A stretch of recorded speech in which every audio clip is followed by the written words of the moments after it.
Dua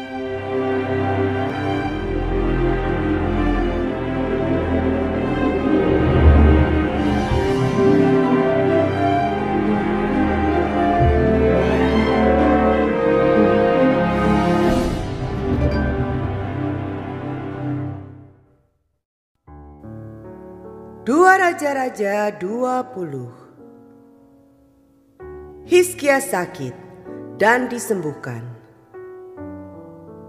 Pada hari-hari itu, Hizkia jatuh sakit dan hampir mati. Lalu datanglah Nabi Yesaya bin Amos dan berkata kepadanya, "Beginilah firman Tuhan. Sampaikanlah pesan terakhir kepada keluargamu, sebab engkau akan mati, tidak akan sembuh lagi." Lalu Hizkia memalingkan mukanya ke arah dinding dan ia berdoa kepada Tuhan. "Ah Tuhan, ingatlah kiranya bahwa aku telah hidup di hadapan-Mu dengan setia dan dengan tulus hati, dan bahwa aku telah melakukan apa yang baik di mata-Mu." Kemudian menangislah Hizkia dengan sangat. Tetapi Yesaya belum lagi keluar dari pelataran tengah. Tiba-tiba datanglah firman Tuhan kepadanya. "Baliklah dan katakanlah kepada Hizkia, raja umatku, beginilah firman Tuhan, Allah Daud, bapa leluhurmu. Telah kudengar doamu dan telah kulihat air matamu. Sesungguhnya aku akan menyembuhkan engkau. Pada hari yang ketiga engkau akan pergi ke rumah Tuhan. Aku akan memperpanjang hidupmu 15 tahun lagi.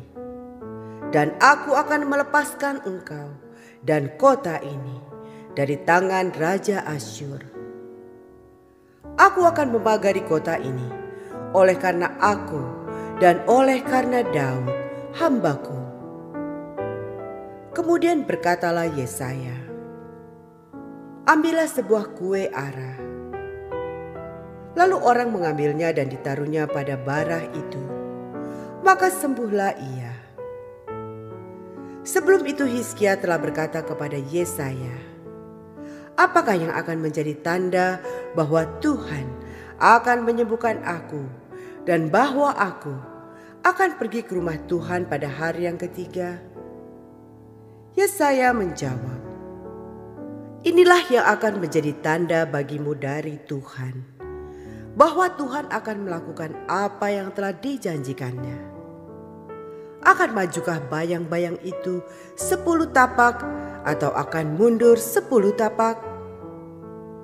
Hizkia berkata, "Itu perkara ringan bagi bayang-bayang itu untuk memanjang 10 tapak. Sebaliknya, biarlah bayang-bayang itu mundur ke belakang 10 tapak." Lalu berserulah Nabi Yesaya kepada Tuhan. Maka dibuatnyalah bayang-bayang itu mundur ke belakang 10 tapak.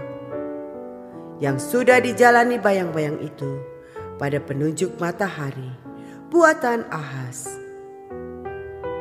Hizkia dan para utusan dari Babel.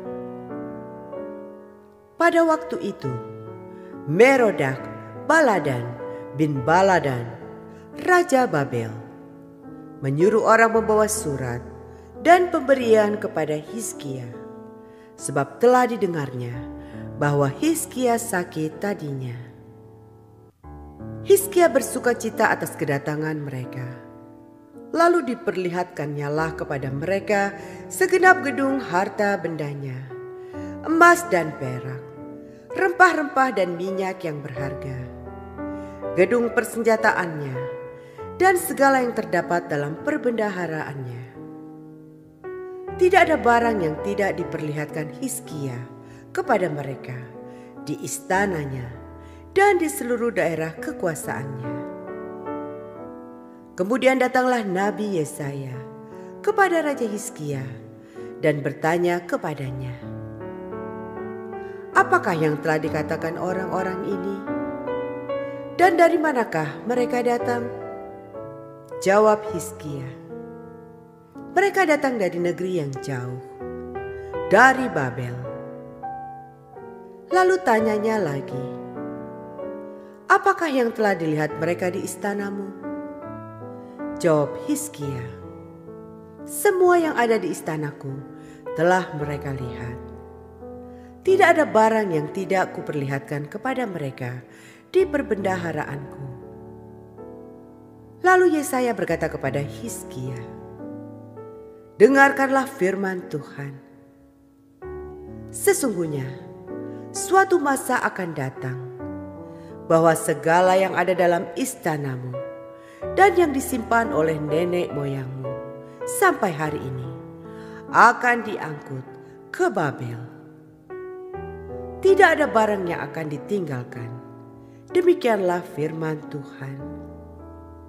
Dan dari keturunanmu yang akan kau peroleh, akan diambil orang untuk menjadi sida-sida di istana Raja Babel. Hizkia menjawab kepada Yesaya, sungguh baik firman Tuhan yang engkau ucapkan itu. Tetapi pikirnya, asal ada damai dan keamanan seumur hidupku.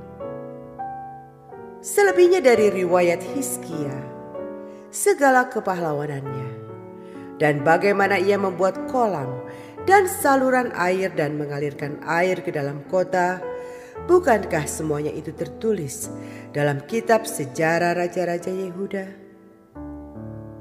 Kemudian Hizkia mendapat perhentian bersama-sama dengan nenek moyangnya.